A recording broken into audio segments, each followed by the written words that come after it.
o seguinte, pessoal, antes de mais nada, eu quero trazer essa informação. Eu não sei se vocês tiveram a oportunidade de ouvir o áudio do árbitro com o VAR do jogo São Paulo e Palmeiras. Aquilo ali, gente, é um escárnio. É o exemplo do que é a arbitragem do futebol brasileiro. De verdade, eles não fazem por maldade. É porque eles são horríveis. Eu não vou nem dizer ruins, não. Eles são horríveis.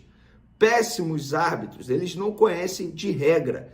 E depois de tudo que aconteceu na última rodada do Campeonato Brasileiro, nessa quarta-feira teve um jogo atrasado do Fluminense contra o Mirassol. Eu achei que ia dar uma melhorada. Eis o que acontece. Um erro absurdo da arbitragem.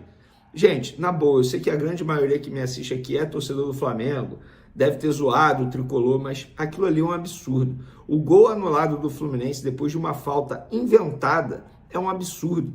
O árbitro viu em loco o lance de perto, a poucos metros de distância, sei lá, a 1 metro, a 2 metros de distância, ele não marcou a falta. Aconteceu um golaço do Lúcio, golaço, beleza. Mesmo que o gol tivesse sido feio, independentemente disso, aconteceu um gol, aí o VAR chamou para o árbitro analisar, aí o árbitro ficou analisando o lance em câmera lenta e não foi falta, e mesmo assim ele deu falta. Gente, o nosso futebol brasileiro precisa melhorar a arbitragem, porque essa péssima arbitragem vai decidir um campeonato extremamente importante que é o brasileiro. Os clubes se preparam pra caramba, para não falar uma outra palavra, para o árbitro chegar e errar desse jeito. E na boa, gente, erra para todo mundo. Mas só um time que não teve a falta de sorte, digamos assim, de ter um erro contra, que é o Palmeiras até o momento. O Palmeiras até o momento não teve um erro de arbitragem. Pelo contrário, no jogo contra o São Paulo foi beneficiado, assim, escancarado. Mas eu não estou dizendo que a arbitragem entrou para beneficiar o Palmeiras, não. Eu acho que é uma roleta russa de verdade, erra para todo mundo. Onde eu quero chegar, a CBF precisa correr o mais rápido possível para melhorar a arbitragem do futebol brasileiro, porque o que a gente está vivenciando é o pior momento da arbitragem do futebol brasileiro, sem sombra de dúvidas. E agora, mudando de assunto, o STJD convocou o José Boto, o diretor do Flamengo, para esclarecimentos após insinuação de favorecimento ao Palmeiras. O dirigente rubro-negro será convocado para dar explicações após declarar à imprensa que, abre aspas, o que acontece em outros campos deixa suspeitas, fecha aspas. Primeiro, ele não mentiu, tá? Ele não mentiu, deixa suspeita sim. Deixa suspeita sim. O torcedor, ele pode ter o direito de suspeitar sim. E o que o José Boto está vivenciando aqui, ele nunca vivenciou na vida dele. Repito, os erros de arbitragem chamam atenção. Agora, nos bastidores do Flamengo, algo que está sendo muito questionado nos corredores é, cara, como que a imprensa de São Paulo está sabendo primeiro que a gente, que o José Boto vai ser chamado pelo STJD? E até o momento, eles não foram comunicados. Nem Flamengo, nem José Boto, nem ninguém. E aí fica o questionamento. Como que a imprensa de São Paulo está sabendo primeiro que o Flamengo, sendo que o STJD e a CBF ficam aqui no Rio de Janeiro e a imprensa de São Paulo está sabendo primeiro? Pois é. Para um bom entendedor, essas palavras bastam, né? Vamos lá, galera. Vamos para a boa notícia que teve hoje, nessa quinta-feira, lá no CT Ninho do Urubu. É o seguinte, Pulgar, enfim, está de volta. Ele treinou com os demais jogadores pela primeira vez desde quando se machucou lá na Copa do Mundo de Clubes, o 5º metatarso, passou por uma cirurgia no local. Ele, enfim, treinou com os demais jogadores e está de volta. Agora, se ele vai ser relacionado contra o Botafogo, isso eu não posso cravar aqui para vocês, porque eu estaria adivinhando o que o Felipe Luiz vai fazer daqui a 7 dias. Então, o que eu posso garantir para vocês é, ele está apto. Agora depende do Felipe Luiz. Ele está treinando normalmente com os demais jogadores. Óbvio, se ele voltar a sentir dores no local, durante o período de data FIFA, durante os treinamentos, ele não vai ser relacionado. Mas hoje, está 100% tinindo.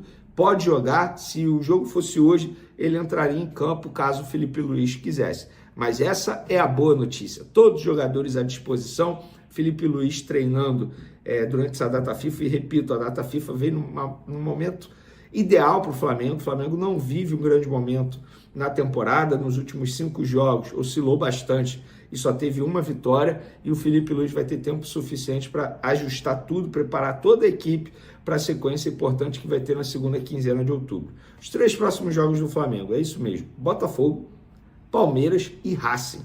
Gente, são 3 jogos que o Flamengo, eu vou botar entre aspas aí, tem a obrigação de vencer se quiser continuar pensando nos títulos dessas competições. Não pode perder para o Racing no jogo de ida da semifinal da Libertadores, e Botafogo e Palmeiras a gente sabe que são jogos extremamente importantes, ainda mais contra o Palmeiras, que é considerado uma final antecipada aí no Campeonato Brasileiro, que é uma competição de pontos corridos.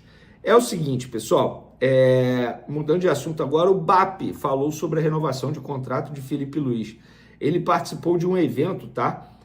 O terceiro Fórum Rio Empreendedor, promovido pela Associação Comercial do Rio de Janeiro, a ACRJ. E lá, os jornalistas questionaram sobre a renovação de contrato de Felipe Luiz, lembrando que o contrato dele acaba em dezembro, tem uma negociação em andamento, e ele foi questionado e respondeu o seguinte, abre aspas, esse processo nunca depende de um lado só. Se depender do Flamengo, ele vai ficar. Ele diz que quer ficar. Então, eu acredito que a gente tenha totais possibilidades disso acontecer. Mas são muitas coisas que têm que ser consideradas. O que faz um casal permanecer casado? A vontade dos dois, no momento certo. Até agora, nós temos esse alinhamento. Mas, sinceramente, o mais importante no momento é pensar no jogo contra o Botafogo. Um dia de cada vez. E o BAP... Eu adoro as analogias do BAP, né?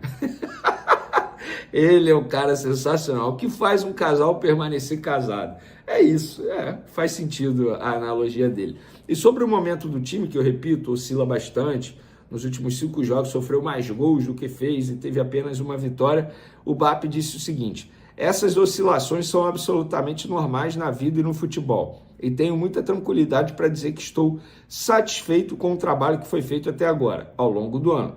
O Flamengo não perdeu nada ainda, está no páreo e tem totais condições de ser campeão. Isso é garantia de alguma coisa? Não, não temos garantia de nada na vida. Mas, como diz Raul Seixas, você tem que ser uma metamorfose ambulante. Tem que ir fazendo ajustes para que você alcance seus objetivos. No Flamengo não é diferente, só depende de nós. Então vamos focar nesse nosso tempo para ver o que podemos fazer para melhorar. E é isso. Eu acho que o Felipe Luiz vai ter tempo suficiente para pensar no que ele precisa melhorar, e eu acho que tem muita coisa a melhorar.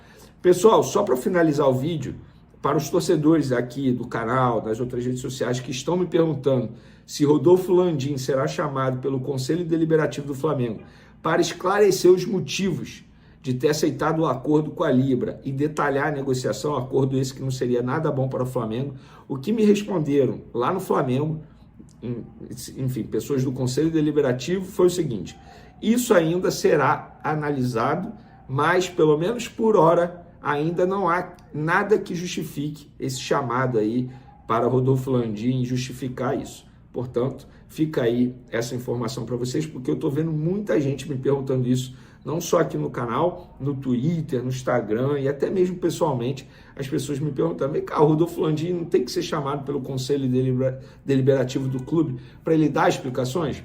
Eu acho que sim, mas é apenas a minha opinião. Mas, pelo menos aqui na opinião dessas pessoas que fazem parte do Conselho Deliberativo, ainda não há nada que justifique. Valeu, galera! Tamo junto e fui! Ainda detalhes sobre Vinícius Júnior escapar da tragédia. Bombeiros agiram a tempo em mansão de luxo. Por volta das 6 da manhã, o alarme de incêndio soou na residência do Vinícius Júnior, mobilizando equipes de corpo de bombeiro em Alcobendas. O fogo ficou restrito à sauna e áreas inferiores da casa, sendo controlado em cerca de 1 hora. Testemunhas disseram que a ação rápida dos bombeiros evitou uma tragédia. O jogador estava fora do país, concentrado com a seleção. A casa sofreu danos localizados, mas a estrutura foi preservada. As autoridades tratam o caso como um incidente elétrico isolado e a boa notícia é que ninguém ficou ferido.